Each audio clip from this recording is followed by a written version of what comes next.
And so today, for the first time after this incredible week, things look a bit back to normal. There is traffic, banks have been open for several hours today, and also an unprecedented political process is underway. For the first time in the history of this country, the government has now met with members of the Muslim Brotherhood and other opposition groups, including members of the youth movement.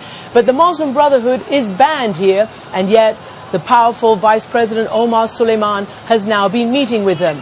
They've had meetings to which they've said they've organized a committee to lift the repressive state of emergency that's been in effect for decades, and also to lift press restrictions on the state press here, that they will be free and able to work without any censorship. We discussed all this in my exclusive interview with Omar Suleiman. You said that you had started dialogue with the opposition parties. Yes. Including Mr. al-Baradei? No, Baradei is not one of the opposition. He has his own group which related to the Brother Muslimhood or have links with Brother Muslimhood. And Brother Muslimhood asked me that they want to open a dialogue with me without Mr. Baradei. What do you understand by transition must happen now, as the United States is saying and many other countries are saying? It is a process, starting by national dialogue, which I started this morning, and we will continue tomorrow and after tomorrow. We want the young people to know that all your demands, all your requests, we respond positively, and we promise that we will do, and we need quite time to implement these things to happen. What is your fear if President Mubarak was to say, I've had enough? He told me that he's had enough, 62 years of public service, and he wants to go, but not quite yet. What are the concerns? Why would he not go now? We don't want chaos in our country. If President Mubarak will say that I'm leaving now, who will take over? In the Constitution, that means the Speaker will take over. I think with this atmosphere, that means the other people who have their own agenda will make instability in our country. Will you present yourself as a candidate for president? No. According to this constitution, I cannot. I am not from any party. I'm not belonging to any party or to any group, which I cannot be a candidate as a constitution. If it was possible, would you run for president? I don't think so. Why? Well, became old man.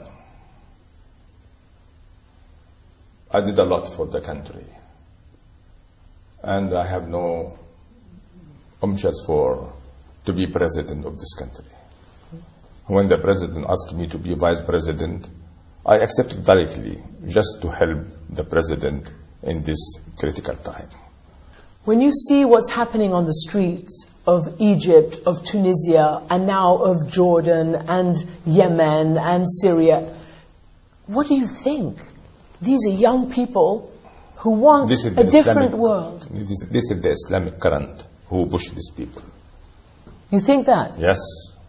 You don't think it's young people who want their rights, their freedom?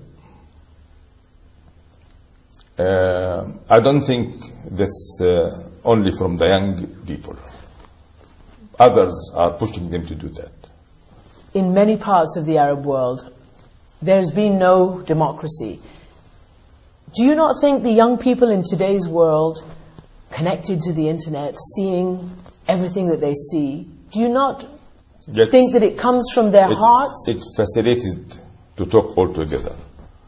But it's not their idea. It comes from abroad. Do you believe in democracy?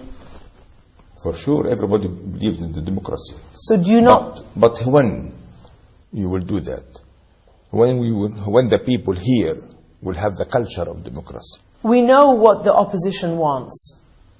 What do you want from the opposition? I want from the opposition to understand that in this limited time, we can do what President Mubarak have said. And we cannot do more.